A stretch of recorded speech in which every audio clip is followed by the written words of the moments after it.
Check out this snippet of something that I recorded back in February of last year, 2024.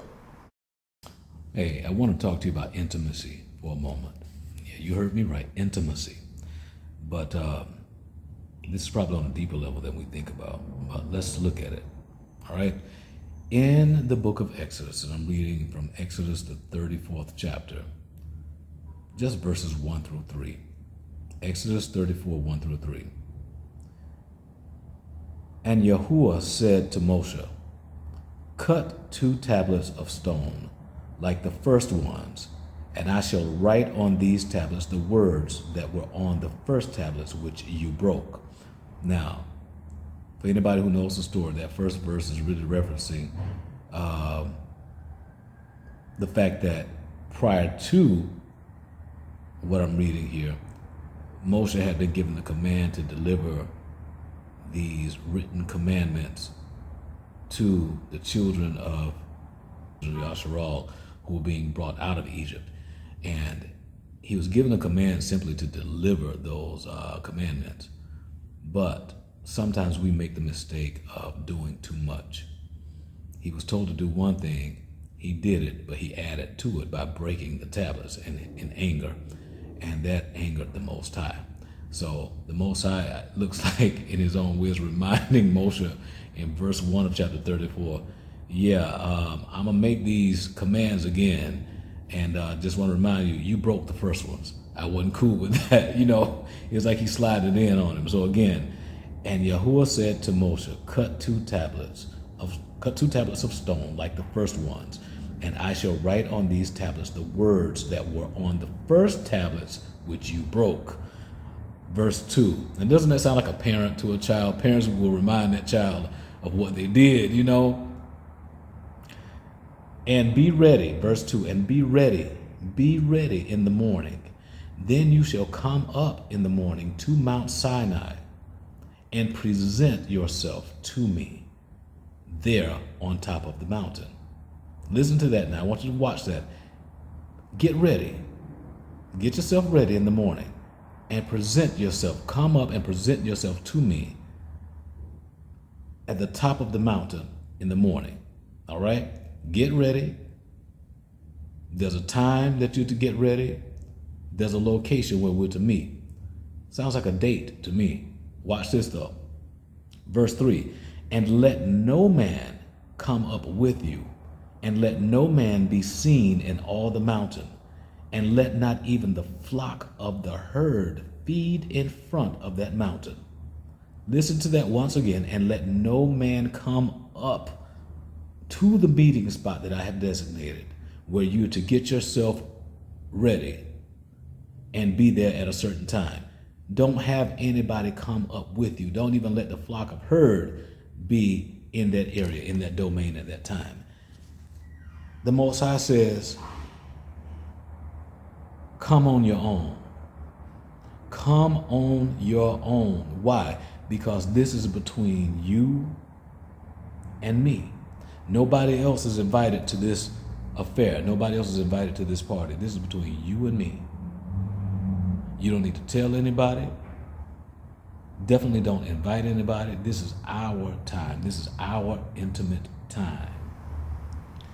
Now, what brought up this revival of this piece is that, again, just minding my business, what was laid on my heart is this. If you focus on the scriptures that were presented over in Shemoth, over in Exodus, you see that the exchange was between YAHUAH, the Most High, and Moses. It was between those two alone. And the instructions were given to Moshe, and Moshe alone, by the Most High. The instructions were from the Most High to Moshe. Now, sure, Moses was used as the pass-through entity to get the message from the Most High and then carried over to the other people. But the instructions came directly from the Most High to Moshe. The reason why it's important to not invite outsiders, even people that you might consider close counterparts, into your meeting, into your date with the Most High, is because the instructions are for you. Everybody won't understand. Everybody doesn't need to understand. Everybody's not walking the way the Most High is telling you to walk. Everybody is not walking the direction that the Most High is telling you to walk. Everybody's not walking the pace that the Most High is telling you to walk. Everybody won't even understand the relationships that you are to cultivate, that you are to be a part of, as given by the Most High. Because every individual, every woman, every man has his or her own walk, yourself included. So with that considered, there's no sense in trying to force comfortability by including everybody in your journey, in your walk. You have to be strong enough to, as they say, go it alone. But you're never alone, because the Most High is with you. Lo, I am with you always, okay? Even till the end of the age, even until the end of the earth. So the Most High is with us. But we have to be willing to go even when family, when friends, when even foes don't understand, when they don't understand, even when you don't understand. And it's a beautiful thing. It's a scary thing sometimes, but it is a beautiful thing if you just try it. So this also protects you from being controlled by those who would try to control your movements. The Most High will show you with whom you need to partner and to what degree you need to partner. But you also have to be willing to go at it without physical representations of brothers, sister, children, mom, dad, husbands, wives, whatever. You know, I mean, even think about it in terms of the marriage vows, a marriage covenant. You know, the man and the woman technically must leave their parents in order to cleave to one another through YAHUAH. So there's always a leaving of something in order to attain something else.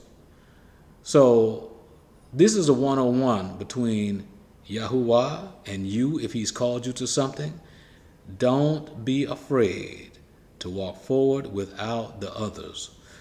Don't feel compelled to have to report to everybody what the Most High is telling you to do and how the Most High is telling you to do it.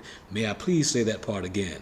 Don't feel compelled to report to everybody what the Most High is telling you to do and how he's telling you to go about it. I heard somebody say, move in silence and only announce your arrivals. Once you get there, then you can talk about it if the Most High allows you to. So that's that. But keep your date, your appointment with the Most High is between you and him, and don't invite anybody to the meeting point that he has established for you and himself, and trust that he will get you to the proper gathering space when it's time for everybody to gather.